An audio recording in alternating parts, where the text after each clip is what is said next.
I also have a cold this morning, but it's not easy. It's not easy to preach with a cold. But I imagine it's way harder to lead worship with a cold. And so, you know what, Melissa? I thank you for powering through this morning. That was really good, but you need to understand something. There's a difference between what I'm going through and what you're going through. Because I have a man cold. And so I actually believe it's been scientifically proven that colds are a lot tougher for men, right guys? So it's a real miracle that I'm even standing here today with a cold. And it's true, ask my wife, when I get a cold, I'm just useless. I like to lie in bed, and I like her to bring me soup, and I like to watch TV. And when Amanda gets a cold, she still does everything. And so, it's hard. All the guys know what I'm talking about. The women don't totally understand. But guys, I know you're with me this morning. And women, I know you're judging me. But that's just the way it is. I'll get over it. No, but thank you guys for being faithful. I know, honestly, I know it's probably not easy to lead worship with a cold, and you did an awesome job. And but I'll be sniffling as I preach this morning, so I hope that doesn't gross you out too much. But I will also be channeling my inner Barry White, which might be good for me and Amanda later. So we're going to have Mother's Day later, and I'm going to sing to her. Yeah, so it'll be like, baby, I know all the times I've had a cold. You've been there for me. Yeah, sorry. Life isn't always clear, is it?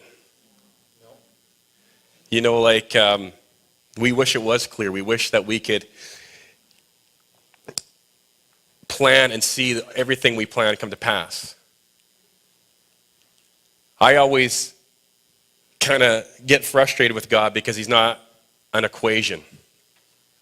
We go to school and we learn 1 + 1 = 2. But that's not always the case with God, is it? Like God, just when we think we got him figured out, he just kind of reminds me, your ways are not my ways. And your thoughts are not my thoughts. And just when we think we're gonna advance and we're pushing through, God says, oh, remember, the first shall be last and the last shall be first. That you're not, as we walk in this world, but we don't wage war the way the world does. That we're governed by spiritual principles, and to be honest with you, it's not always clear. We know that God has a plan and a purpose, and we sometimes dream about how that may come to pass, and we know that he's in control, but it doesn't always end up looking the way we thought it would look when we dream about how things are going to turn out. Like on Monday morning, in Fort Mac, they got up and they thought this is going to be just another week. And by Wednesday, they were, running for their lives. Life just isn't always clear. But I believe that there are moments of clarity in life. I believe that sometimes God in his grace and God in his mercy will give us an opportunity to see things from his perspective. Because we can get frustrated and we can get discouraged. And I think sometimes God will just say, hey, I want you to be able to pull back, and I want you to see from a higher plane. And I think God does that for us from time to time. God did that for me a few months ago. And he does that, for me, he does that in strange ways. The title of my message this morning is, I Can See Clearly Now. I don't always see clearly, but there are now moments where I do see clearly.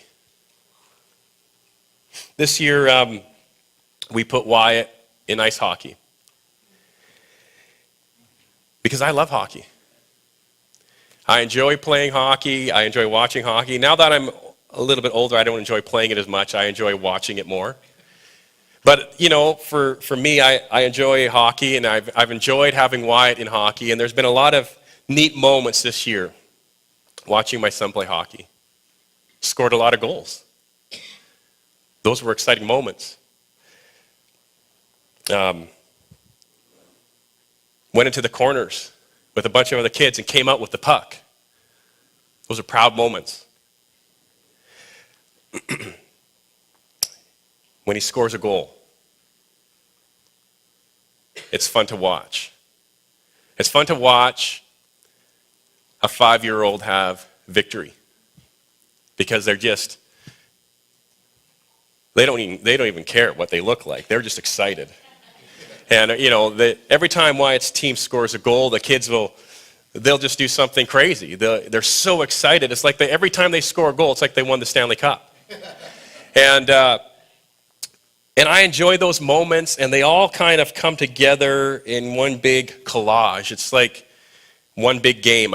When you watch so many games, if you're a hockey parent here, you've seen a lot of hockey games, and you don't really remember specific games because it's just so many. But there's one game I remember. There's one game that clearly stands out to me. It was a game that Wyatt's team had, and they were playing a stronger team. When you're between 4 and 6 years old, that's the age range that Wyatt's in hockey. There's 4-year-olds and there's 6-year up to 6. And so some of these kids have been playing since they're 4. They've been playing for 3 years, and so those kids are pretty advanced. They've been skating for a while. They know the rules. They're the good hockey players on the team. A lot of the kids are like Wyatt. He was 5. This is his first year, so he's a couple years behind a lot of the other kids, and so he wasn't as good. And a lot of the kids on Wyatt's team were just second-year guys, but they were playing a team that was all third-year kids at this game, and they were short. Wyatt's team was short players. And so every time they would go out against this team, they wouldn't even touch the puck because all these kids could skate, they could pass, they could shoot. And then you got Wyatt's team, they've only played a few games and they can barely stand on their feet. And so as a parent, I'm watching this and it's very obvious that they're not going to be able to compete with this team.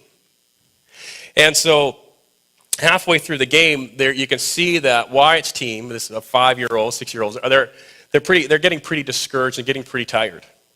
And so how it works in Wyatt's age group is that the clock goes on for 4 minutes, and after 4 minutes, the ref blows the whistle, the game stops, and everybody goes off the ice, and new kids come on. So they don't have, that's their line changes. They get 4-minute shifts. And the game, so they don't totally understand how to do all the stuff they're supposed to do, so they stop the game, and they say, you guys get off, and you guys come on.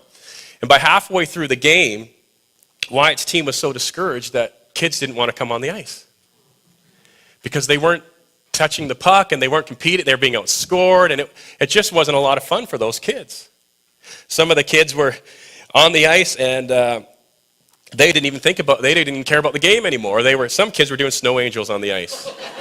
And so when you got 4 kids on the ice and one kid's doing snow angel, and then the other kid sees a kid that he knows from school on the other side of the glass, and he skates over to his friend. He starts talking on the glass, and then you got 4 kids on the other team who all know what they're doing, and only two kids on Wyatt's team are now defending. And so now they're not only are they outmatched, but they've only got 2 players who are even playing.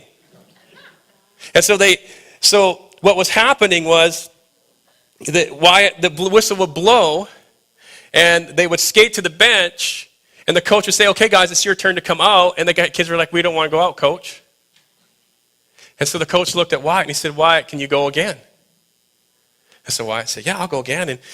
And he would go out and he would play his little heart out. He wouldn't touch the puck, but he would be skating around and he'd be trying to get the guys. And I was really proud in that moment because he was facing adversity, but he was still trying.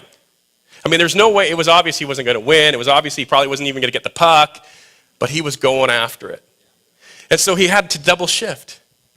So he did it for 8 minutes. And then the whistle blows and they go back on and they go back off. And Wyatt gets to the bench and the other kids, they won't come out again. And the coach says, Wyatt, can you go again? Yeah, coach, I'll go again. And so now he's out there for 12 minutes. And he's just skating his little heart out. He's not touching the puck. And I start hearing the other parents. And they're like, look at that, number 4. Because why it's number 4. So as a parent, I'm like, yeah, that's number 4. That's my kid. And so I'm really proud. But now I'm like, Lord, please let him get a goal. Because, Lord, he's trying so hard. I want him to just get a goal. Lord, if he could just get a goal so he gets the payoff. The whistle blows, he tries to go off again. He goes on for a 4th shift. He's on there for 16 minutes without a break and no water. And one time he does get the puck and he tries to do a little wrap around and he almost scores. And I'm like, and he doesn't score. And I'm devastated now because he's worked really hard. But he's not getting any reward. And the end of the game comes and the whistle blows, and they stopped keeping score, but it was like 30-0 or 30-2. It was just crazy. They were completely outplayed and outmatched. And I was disappointed in that moment because he didn't get any payoff for all his hard work. But I was proud because I saw something in him. And but I was like, oh, Lord, would have been so good. Like I don't pray at 5-year-old hockey games very much. But I actually did pray at that game, Lord, please let him get a goal. Because I don't want him to come off the ice discouraged. And so we get into the dressing room. And I got to take all his gear off and everything. And I'm just like, oh, Wyatt, I'm so proud of you. You work so hard and you never quit. You never gave up. And I'm trying to give him this pep talk because I want him to feel validated, all this effort. I wanted him to be validated for all this effort. And so I'm trying my best to just tell him how proud I was. And I was like, Wyatt, some of the parents in the stand were saying how hard you're working. But see, that doesn't really mean a whole lot to him. Those words, he couldn't understand how impressed I was. But on his hockey team, the coach did this thing. It was called the Top Dog Award. And the top dog gets the coach went out and he got all these pucks with the Bulldog. His team was the Bulldogs. And he went to the V's and he got the captain of the V's to sign like all these pucks. And then they got this little dog bone and they made a little necklace on it. And every game, one of the kids got player of the game. And the coach stood up and he said, today's top dog in this game has worked so hard and he never quit and he never gave up. And then he goes, Wyatt, you're the top dog. And he gives Wyatt the puck and he puts the bone on his neck and they take a picture and he was so excited because his coach saw his effort. He didn't get rewarded on the ice, but the game was over. There was no more playing to do. There was nothing left to be said or done. And he gets into the change room. He's tired and he's worn out. The coach comes up to him and says, you're our top dog. And he was so excited and he was so happy. And I got a picture of that moment. That was a moment of clarity for me. And the thing is, I never would have known that my son had that kind of determination in him if he won every game. I know how my son's going to respond when he scores a goal. I know how the team's going to respond when they're winning 20-0. But you only really know what's inside of you when you walk through some adversity. And I saw something inside my son that I truly would never have known was there. What I saw in him was this compete and this determination. I saw this effort to never quit, to never give up. And so now when I talk to my son, I talk to him knowing that's there because I've seen it. And I call it out of him all the time now. Whatever we're doing, I say, Wyatt, I know you can do this because you don't ever quit. And I want him to know how valuable that is and how special that is because not everybody has that grit. Not everybody has that determination. That's not something that can be taught. That's not something that can be coached. It's something deep inside of you, and I know it's there, so I'm going to continue to call it out of him. But here's what God showed me in that moment.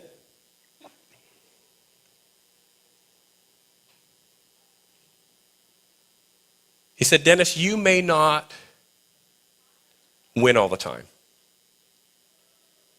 In life and in ministry, you may not always win. In fact, a lot of times we all know that we don't always win. You may not always get the promotion you think you deserve. You may not always get the raise you think you deserve. You may not always get the response to your preaching that you're hoping to get. You may not always win in life. You may not always win. And God said, Dennis, I know how you respond when things are going good, but what I want to see is, can you go back on the ice when nobody else wants to go back out? Can you be faithful in ministry and in life and at work and with your family when you don't want to go back, when you just want to take a break, when you're not seeing the results? This is where it's you're made or where you're broken, when you can go back out even when you don't feel like going back out. When you're not getting the payoff.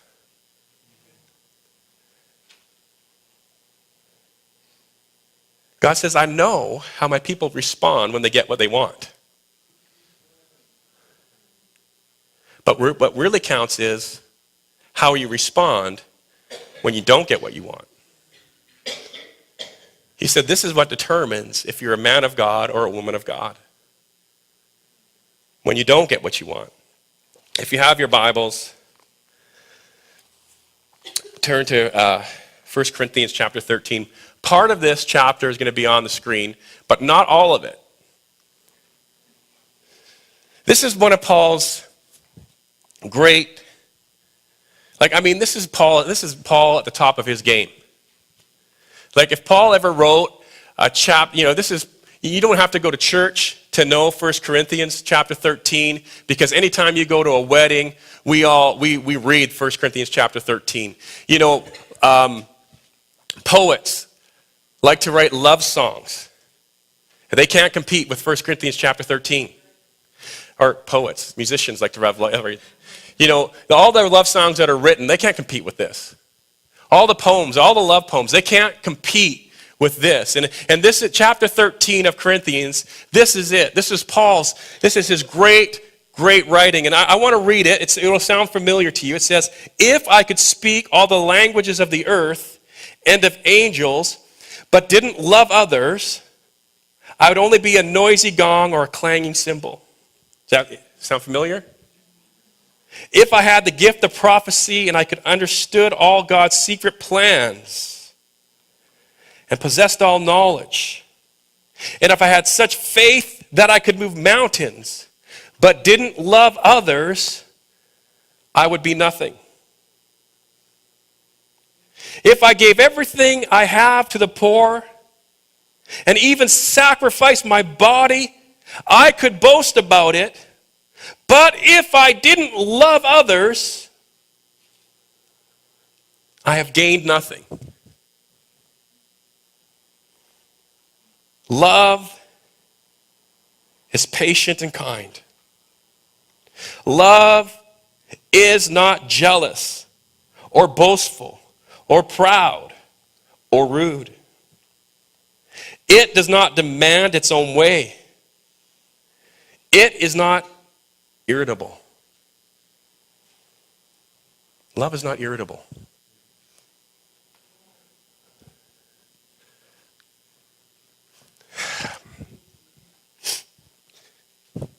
Excuse me.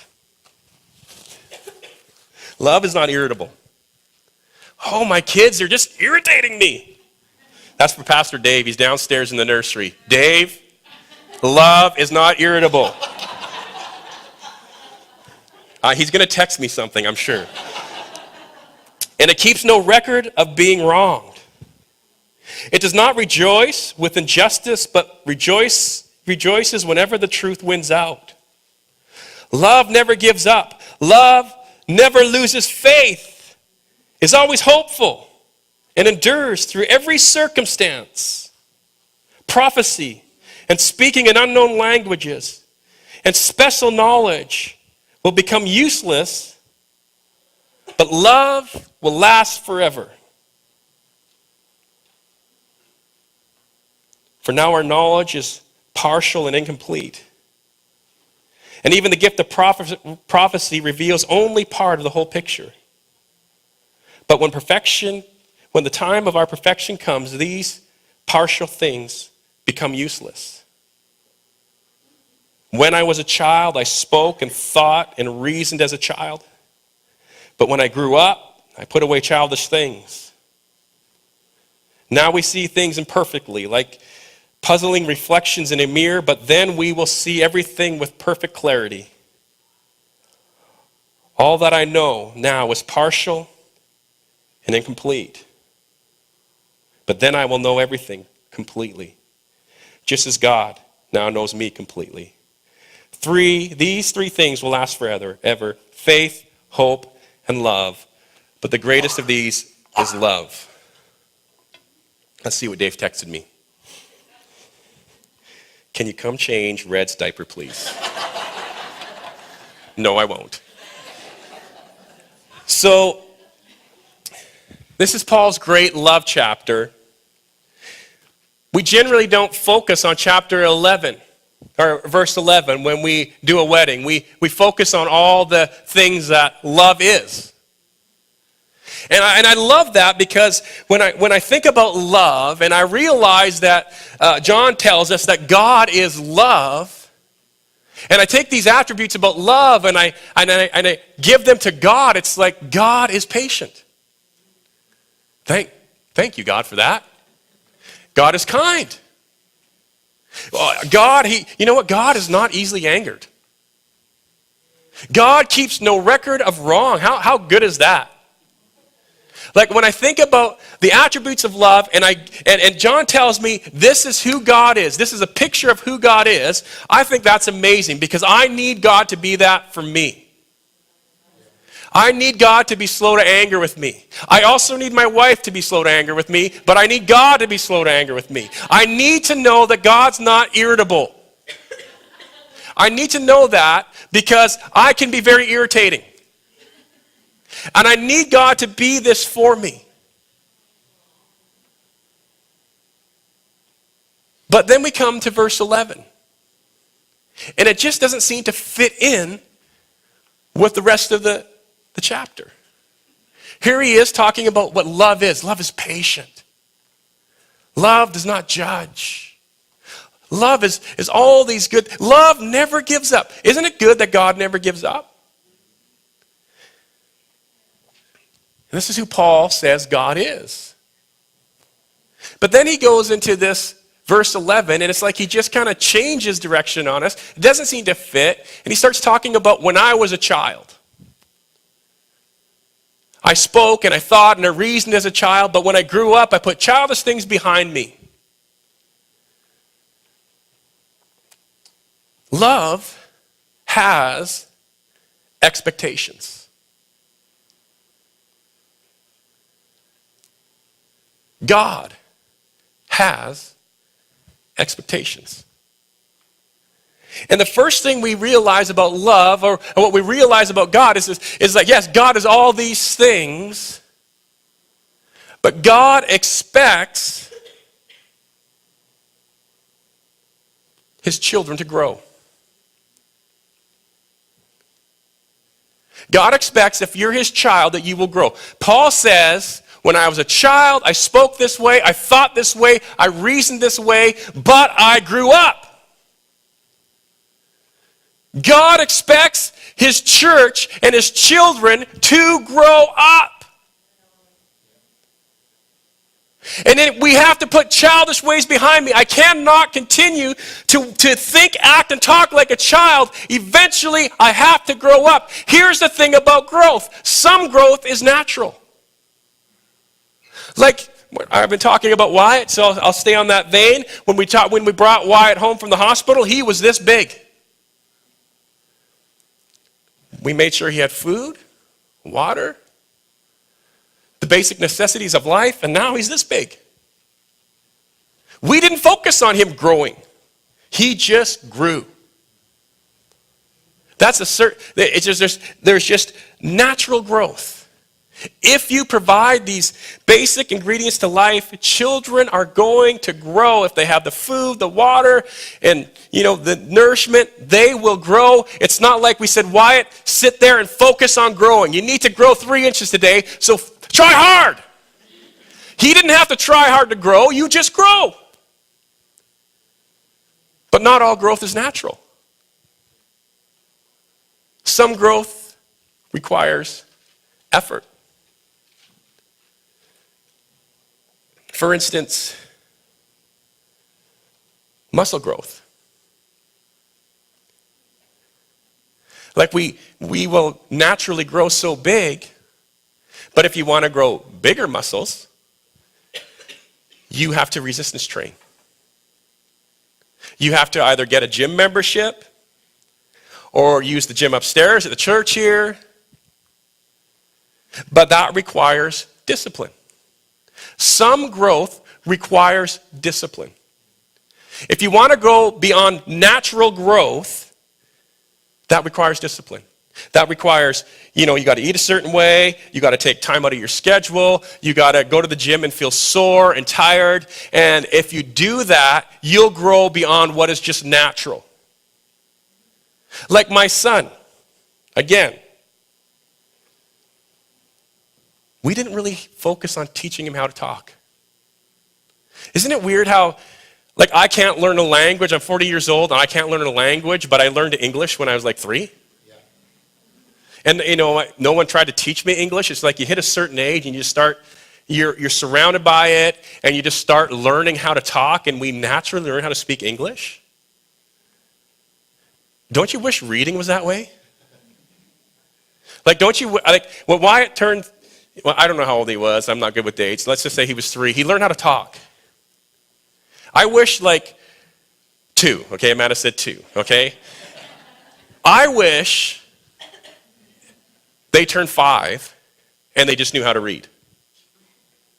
All of a sudden, you're 5, you just learn how to read. That was a natural thing, but it's not natural.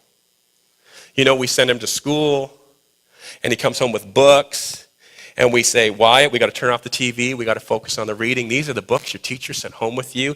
And I sit down with him, and Amanda sits down with him, and we go, one word at a time. He's trying to sound it out, and it's no Wyatt. TH is always, you need to know that TH is always sounds the same way, and you just go one word at a time, and it's agonizing, and it requires effort. And you know what? He doesn't like to do it. And kindergarten, we took Wyatt to kindergarten. Every day he would scream as Amanda left. I don't want to go. I don't want to go. I don't want to go. Wyatt, you have to go. Because we love you. We need you to go through this. Because if we just let you go with your natural inclination here, you would just sit home all day and do nothing. And when you're 30 years old, you wouldn't know how to read or write or have a job. And so we need you to persevere through this. We need you to learn discipline. We need you to get control of yourself. We need you to grow. And it's not natural. It's something that you have to focus on and work on. You got to get over your fear. You got to get over your anxiety. You need to be here. And as much as Amanda wanted to just take him home and say, no, you're not enjoying this and you're scared, we loved him too much to let him stay that way. We love our son too much to keep him out of school. He needs to learn to read. He needs to learn to write. He needs to grow, but it's hard work. It's not natural. And God is saying it's time for my church to grow beyond what is natural. But if we're going to grow beyond what is natural, it's going to take some effort, and we're going to have to discipline ourselves, and we're going to have to change the way we think. We have to go beyond what is comfortable. I think a lot of the church just comes in. We've struggled so hard to make church so comfortable, for everybody to feel so comfortable to experience God's grace, and they come in and they naturally grow to a certain point, but people need to be pushed beyond where they're at. And we need to push them because we love them. We love them too much to let them stay where they're at. We love them too much to let them have the mindset that's holding them back. Thank you. You know, when I was at the TDJ's conference, people responded. He would say, touch 20 people. You know, and there was a few white people there, and we're all like, yeah, 20 people. Well, the other people, they touched 20 people. They would like walk to the other side of the auditorium to touch 20 people. It was really uncomfortable for us. So Paul talks about love and how it never gives up and how it never quits. But if you read 2 Thessalonians, and he's writing to another church, and here's what he says. I just got that verse up there, but I'm going to read. I want that one because that's the one I'm going to be focusing on, but there is some leading up to that. Paul said, "We were not idle when we were with you." He had visited them before, and he said, "This is how we were when we were with you. We never accepted food from anyone without paying for it. We worked hard all day and night, so that we would not be a burden to any of you. We certainly had the right to ask you to feed us, but we wanted to give you an example to follow. Even while we were with you, we gave you this command: those unwilling to work will not eat. Yet we hear that some of you are living idle lives, refusing to work and meddling in other people's business. We command such people and urge them in the name of the Lord Jesus Christ to settle down, work to earn their own living, as the rest of you, dear brothers and sisters, never tired of doing good." Listen to what he says here. "Take note of those who refuse to obey what we say in this letter. Stay away from them, so they will be ashamed. Do not think of them as enemies, but warn them as you would a brother or sister." We just read Paul's great letter of love. And Paul says, love never gives up. Love never quits. Love never fails. And the same guy who writes all that about love writes this. He says, if you're not willing to work, you shouldn't eat. And then he says, and you need to confront them.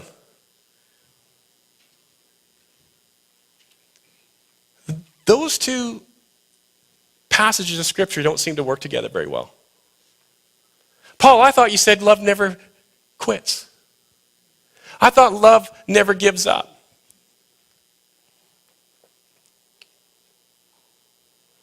But part of love is accountability.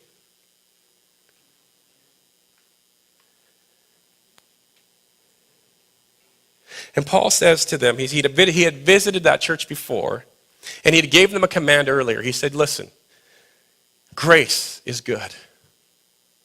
And people were coming into that church, and they were experiencing grace. And grace had drawn them. And they were being fed, and they were being clothed, and they were experiencing all this grace, and they were experiencing all this love, and their needs are being taken care of. And that's good, and that drew them in.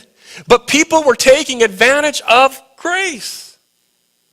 And Paul said, at some point, you got to move past living in that grace, and everybody has to contribute to the body in some way, shape, or form. And he came back later and he said, it's the same people still aren't contributing. And he said, confront them. Call them out. Because if you let them stay in that mindset, they've grown, they've come this far by grace, and that's good. But love expects growth. And God said to them, and Paul said to them, listen, and if you let them keep going in this mindset, if you don't confront this mindset, they will continue to be struggling with the same thing for the rest of their life. And the most loving thing you can do in this moment right now is remove that which they are depending on, because it's stunting their growth. If you love them, you will confront them, you will take that away, and they will learn that they must work to eat, and they will become productive, they will get jobs, and they'll come back to you and they'll be better for it. And it's not about just work, it's about all mindsets that hold us back. If we have a mindset in our life that is destructive to ourselves, and as a church, we just say grace, grace, grace, and we never challenge mindsets that are holding us back, we're going to be a church that never grows and learns how to read. We're going to be a church that only celebrates goals but never perseveres when they never get the puck. And God says, I love you too much not to challenge you. You see, there's moments of clarity in life, and that was a moment of clarity for me. I had, in ministry, I've had seasons of just really quick, easy success. And I love those seasons. They were so good and fun. But I've had a stretch where, I've got to tell you, I had to persevere. I've had a stretch now where I feel like, I'm just going to go back to the bench and take a break. And God's like, no, get back out. Oh, Lord, I don't want, okay, I'm back out. And God just said to me, Dennis, you may not, here's the moment of clarity. Here's what I want you to see clearly now. God sees your faithfulness. God sees it when you do it tired. God sees it when you do it discouraged. God sees it even when you do it angry. God sees your faithfulness when you continue to be faithful to the game. Wyatt had committed to that game, and he was going to be faithful to that game until the last whistle, even when he wasn't getting the results. And God is saying, I want my church to be faithful to the last whistle, whether you have great results, whether you're running around chasing after it and you're not able to get it. God says, I see your faithfulness. And it's not about, success is not about the natural. God said, Dennis, one day you're going to stand before me and you're not going to hear the words, my successful pastor. Or you, a successful investment banker, or whatever it is your vocation. He's going to say, well done, my good and faithful servant. That's what we're after. And so when we gotta come back, we gotta get a clear perspective this morning and say, okay, God, I'm going to be faithful in the sunshine. I'm going to be faithful in the rain. I'm going to be faithful in the good times. I'm going to be faithful in the bad times. Because I want to show you, God, there's something in me that won't quit. One day I'm going to get to the dressing room of life. And I may not have had all the success that the world says I should have. But Lord, if I stand before you, because I just sense that God is standing in the bleachers and he's cheering us on. It says there's a cloud of witnesses. Some who were beheaded, it says, who before they could even see, all their future come to pass, it talks about the cloud of witnesses that are watching us. And they're not looking, they know how people are going to respond when they have success. And we all look at the ones who are having success. But I think the ones who have been through it, they look and go, look at those ones. They're back out there again. They're being faithful. They're not quitting. They're committed. And I just want you to see clearly that your faithfulness is highly valued. There's all these games this year that I watched Wyatt play. There's one I remember. There's one I remember so clearly. He didn't score a goal. He barely touched the puck. But he went out shift after shift and he gave it his all. And God just said, if you can show me that the rest of your life, you'll stand before the throne of grace with confidence. Amen. The Lord bless you and keep you. The Lord make his face shine upon you. The Lord be gracious to you. The Lord turn his face towards you and give you peace. Be blessed as you go. Have a great Mother's Day, and we'll see you back next week.